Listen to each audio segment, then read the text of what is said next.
Now, we talked a couple times about commissions and some of the concerns with receiving commissions, but there's a term that we talked about the other week, procuring cause. I hadn't heard it until we talked about it, so I'm sure a bunch of agents haven't. So let's break that down. What is procuring cause? I hope I don't slaughter this. The easiest way to understand procuring cause is who was the agent that saw the transaction to completion. Mm-hmm. Okay. And this really bugs me because an exclusive buyer broker agreement explained to me by our legal counsel is nothing more than a love letter. It really is.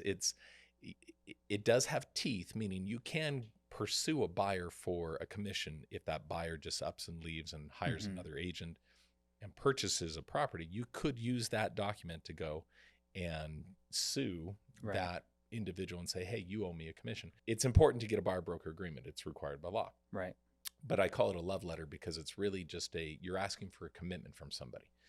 But where procuring cause comes into play is say I'm representing a client. You're representing me. Okay. Okay. On the buyer. And one day you walk into an open house at some builder. You know, you went to go look at a model home. Okay. And you sign a contract and you end up buying a spec home that was already built, and an agent put themselves down as your representation. Well, I would have an argument as your buyer's agent to say, hey, we have a buyer broker agreement. You owe me a commission. But since that agent was the one that showed you the property, saw the transaction to completion, that's procuring cause, you know? So procuring cause is just simply that. Who was the agent who saw the transaction to completion? You know, who caused the transaction to go to completion? So I'm going to cut you off real quick. Ahead. So I've got a client. I don't want to go drive him to the open house, Mm-hmm. and someone else is there and shows them everything else.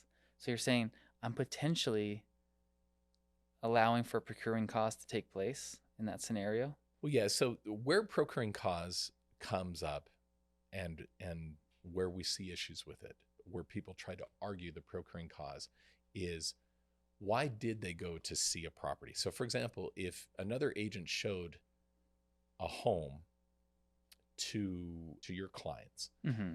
that you were the reason for which they went to go see the home, meaning you were the one that said, hey, go look at this listing, you would have an argument for procuring cause. Because you're engaged. Because you're engaged. You're showing that you're giving the fiduciary responsibilities Yes. and actively looking on their behalf to Exactly. find the property. Yep. So if we were to follow this to, the end of the line, oftentimes where we see procuring cause be awarded to an agent is during an ethics hearing, usually the local board, Mm-hmm. where there's substantial evidence to show that the reason why somebody bought a property was because of a particular agent. Mm-hmm. That's probably the best way to look at procuring cause. So like if there's an agent that's not engaged, hasn't been responding, and someone's like, hey, I need to see this property. Would you Mm-hmm. go take me? Because I can't get a hold of my agent, hasn't talked to me in a few weeks, and Mm-hmm. just ghosted me. Yes. That would be an example of like Yep. procuring cause, and they did all the work from start to finish in finding the property. Yep.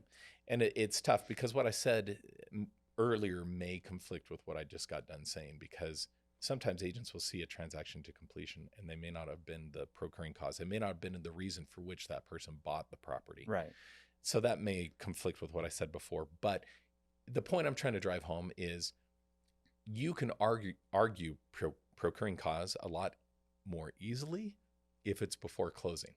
If it's already closed and now you're trying to get a commission Afterwards, yeah. That's much harder. It's easier if you find out, oh my goodness, my buyer's under contract. I could go to the other broker and say, hey, I have a procuring cause here. I was the one that originally showed them this home. So, this happened to me. I didn't actually go after it because I got a client. I was getting quite busy, so I actually added on another agent on my team to work with them. He started working with them, but they weren't showing quite then like, oh, I'm super engaged. Like, yeah, we're going to hold off just a little bit. Well, that agent stopped following up. A few months later, they bought a property, and then they closed on the property. They reached out to me and said, well, I had some questions about contracts. I'm like, well, we haven't closed. Like, yeah, we closed. Mm-hmm. I was like, with whom? And like, well, yeah, this is the agent that showed us. And so then I reached back out to the other agent. I'm like, where are you?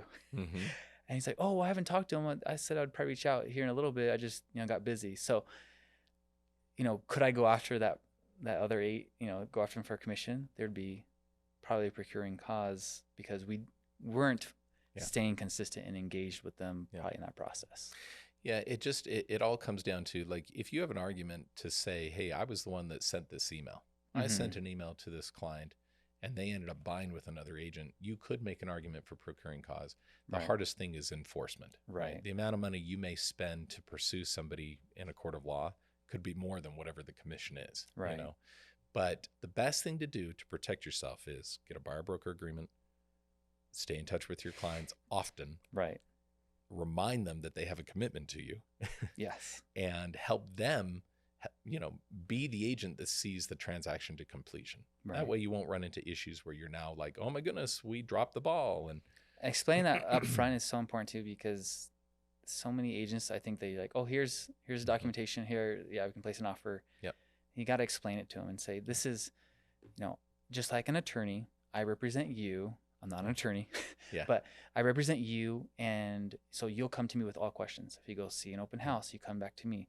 Those other agents don't represent you. They won't look for your best interest. It's me making Yes. sure you're taken care of from Yep. start to finish.